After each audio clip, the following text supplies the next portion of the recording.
किंतु पिताजी, आप क्रोध न करें, मुझे तो कोई शत्रुमित्र आदि दिखाई ही नहीं देते, और हे महाबाहो, जब कोई साध्य ही नहीं है तो इन साधनों से लेना ही क्या है।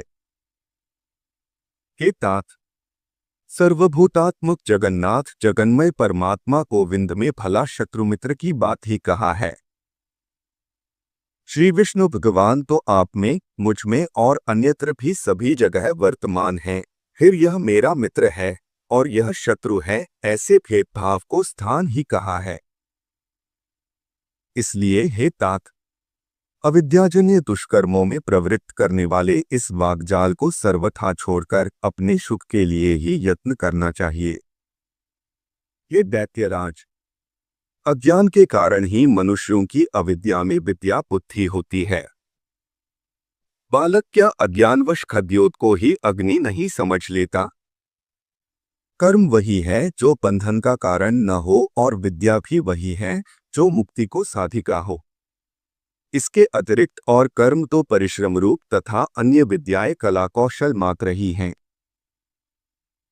हे महाभाग, इस प्रकार इन सबको असार समझकर अब आपको प्रणाम कर मैं उत्तम सार बतलाता हूँ, आप श्रवण कीजिए। राज्यपाली की चिंता किसे नहीं होती और धन की अभिलाषा भी किसको नहीं है, तथापि ये दोनों मिलते उन्हीं को हैं जिन्हें मिलने वाले होते हैं। हे महाभाग, महत्व प्राप्ति के लिए सभी यत्न करते हैं, तथापि वैभव का कारण तो मनुष्य का भाग्य ही है, उद्यम नहीं। हे प्रभु, जड़ अविवेकी, निर्बल और अनीतिज्ञों को भी भाग्यवश नाना प्रकार के भोग और राज्यादि प्राप्त होते हैं। इसलिए जिसे महान वैभव की इच्छा हो उसे केवल पुण्य संचय का ही यत्न करना चाहिए है, और जिसे मोक्ष की इच्छा हो उसे भी समत्व लाभ का ही प्रयत्न करना चाहिए।